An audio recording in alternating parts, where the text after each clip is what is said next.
Oh, just a short and simple lesson for hysterical children today because I used to be one of them. Hi, everybody. I'm Bill Whittle here with Steve Green and Scott Ott, and today we'd like to talk just very briefly about the stock market and what the stock market is and what the stock market isn't, since it's the topic du jour for the week that the stock market has fallen dramatically and the world is close to disaster and economic ruin faces all of us. Gentlemen, I was one of those people once who bought into that idea that when the stock market crashes, that's the end of the economy and so on. And so there were two things that somebody explained to me about the stock market, and I thought I'd just ask each one of these questions just for the small percentage of our viewers that don't really understand some like fundamental truths about the stock market and stock market volatility. So, Steve, I'll start with you with the easy one. Let's say you have a stock and you bought it at $100 a share and you own one share. Okay, and all of a sudden the economy starts, the stock market rather starts getting very volatile, and your $100 share is worth $92, and you check the next day and it's worth $87, and it's worth $73, it's worth $62, and by the time it gets down to $50, you start thinking, oh my God, this thing is heading for the ground, so you sell it at $50. You've lost $50 worth of value when you sell that share. If you don't sell the share, and you ride out these crashes, of which we've had 5 or 6 since the Great Depression, and you wait a year, and the entire market recovers, you've still got a share that will eventually go back up to 100. You haven't lost a damn penny, have you? No. I know this sounds fundamental, but sometimes people need to hear it. And this is a lesson I actually learned when I was 18 years old. I was a freshman at Mizzou when Black Monday happened. The big crash where I think the Dow lost 23% of its value in one day. Was that 87 or somewhere around 87, in there? Yeah. It was September of 87, I believe. Yeah, I remember that doomsday too. Yeah. And it was the worst one-day loss in history, if I remember correctly. My God, is the world ending? Are we in a Great Depression? So I called home to talk to my grandfather, who's the smartest person I've ever known, and also an investor and a small business owner. And I said, God, how much did you lose? And he said, nothing. I didn't sell. And that has informed my attitude ever since. The market will fluctuate as Kennedy, the Kennedy dad, what the hell was his name? Joseph Kennedy, yeah, I believe that was his testimony to Congress or something. What's the market going to do? And wasn't the Dow about 3,000 at the time or something like that? I mean, that was like the total. Oh, yeah, it was before the huge 80s, or excuse me, before the huge 90s run up and irrational exuberance and all the rest. So, yeah, unless you need to cash out right now, sit tight. In fact, when we had the last stock market crash during the beginning of the COVID lockdown, so this is almost exactly 5 years ago, a friend of mine on Twitter, back in the olden days when we called it Twitter, said my dad doesn't know what to do. He just lost his portfolio, his retirement portfolio. He was retired, just lost $200,000 in value. I said, just tell him if he's got any cash to plow it right back into the market because this thing's going to be V-shaped. And that's right. Sure enough, this thing was V-shaped. So these things come and go. The Trump tariffs, we can debate whether or not they're smart or stupid. I think some of them are smart. I think some of them are maybe less smart. That's neither here nor there. The point is, Trump introduced volatility into a stock market that has been on a sugar high since at least 2008, 2009. That's a great term for it. And when you introduce volatility to something that is already artificially high, it's going to crash back.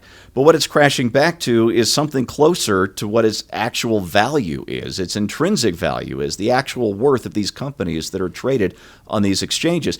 And as we're speaking now, we seem to have maybe found that bottom because Monday, which was the day that Jim Cramer said the world was going to end, that, this bottom's just going to keep falling out. Things closed pretty much even. It was like a normal trading day. The Dow was down maybe 1%. The NASDAQ was pretty much even. And as we're recording this noon Eastern approximately on Tuesday, the Dow is up 2%. The NASDAQ's up 2%. The S&P is up 2%. So I think the panic is over, and we're finding something more to where Wall Street is actually worth. That's a good thing. And in a year or two, it will be worth a lot more than it is now because the economy continues to grow as our GDP grows, and our Exactly. GDP has been growing every year and so on. Scott, the thing that really hysterized me, I made a new word there. I like it. Was when I was watching all these things just really tanking, and people were selling, $20 and $10 on $100 share or whatever the case may be. And somebody pointed out to me, they said, Bill, every time somebody sells a stock, there's somebody there to buy the stock. That's right. Years ago, I think I actually did a story at my old satire website related to this idea, because they would say on the radio when I was listening to the newscast, it would always say there was a big sell-off on Wall Street today, and I thought, no, there wasn't. There was a big buy-up. I mean, who decides it's called a sell-off? Well, it's like, people who bought it at a higher price and then sold it at a lower price. That's called stupid. I mean, that's just, there's no... If you hear a newscast, like I often do, where they tell you what the Dow Jones Industrial Average current number is at, they are filling space. They need to say something brief to fill 5 seconds of time because they don't have anything of value to add. There's no context there. It means nothing. Do this if you have some sort of investment portfolio or a 401k or something like that. Take a look at the graph for this month or this year, and you will see a kind of jaggedy graph, okay? Then stretch that out to 5 years, 10 years, or the whole time that you've had the investment, and what you see is a relatively smooth line. And your line, actually I'm drawing the wrong way for you, but your line probably goes smoothly in an upward direction and a steeper curve as time goes on.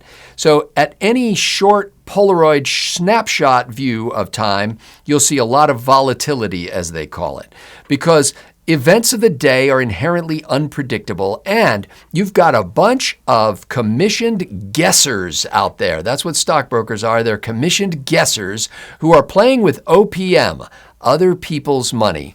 And they're throwing that around to follow whatever the latest trend is. They just read something in some publication that they trust, or some guy on TV just said something, and they're now betting your money on what's going to happen after that. But nobody really knows. Honestly, more people should listen only to the financial advice, not to the political advice of Warren Buffett and Charlie Munger, who basically bought stocks that they intended to keep for decades. And that's how they built Berkshire Hathaway into this unbelievable colossus. That's why Warren Buffett and Charlie Munger look like geniuses when it comes to finance, not because they were guessing the market and jumping in and out of it and trying to play today's news reports.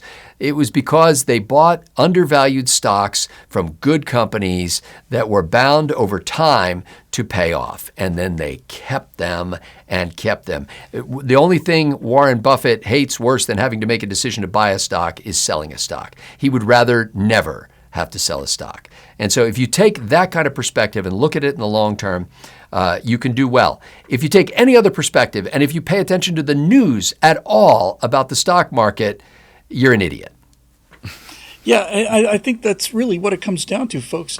The reason I just wanted to do this, I don't mean to be talking down to anybody, but I hadn't heard those fundamental truths about the stock market, and I was damn near 50 years old when somebody finally explained to me, yes, if you don't sell, you don't lose any money, and if you sell, there's somebody who's willing to buy. Somebody has the confidence in that company to buy your stock that you're unloading in a panic.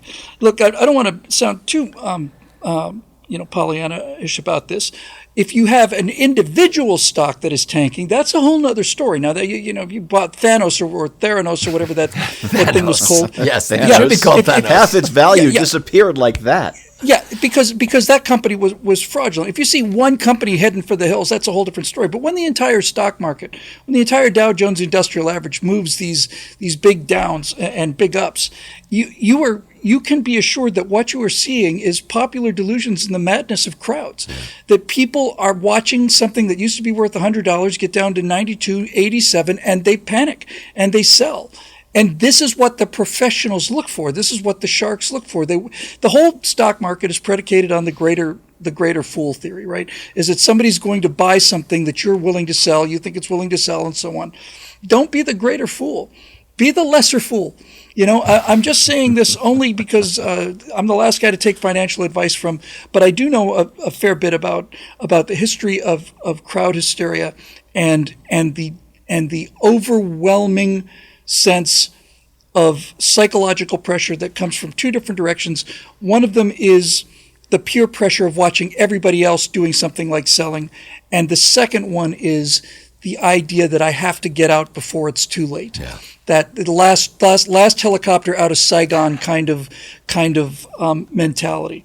So I'm not particularly concerned about this at all. I think, frankly, that obviously there's a fair amount of manipulation going on. Scott, when you have these brokers that you were talking about, don't they make a commission on whether you buy or sell? They make a commission on every trade, right? Yeah. So it's in their interest to get you to panic and sell, and it's in your interest to get you to have confidence and buy.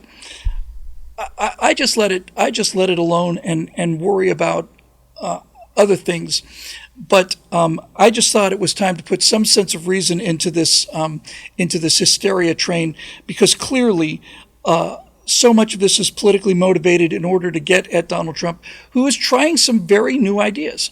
And look, the economy has the value that it has. Things are worth what they're worth.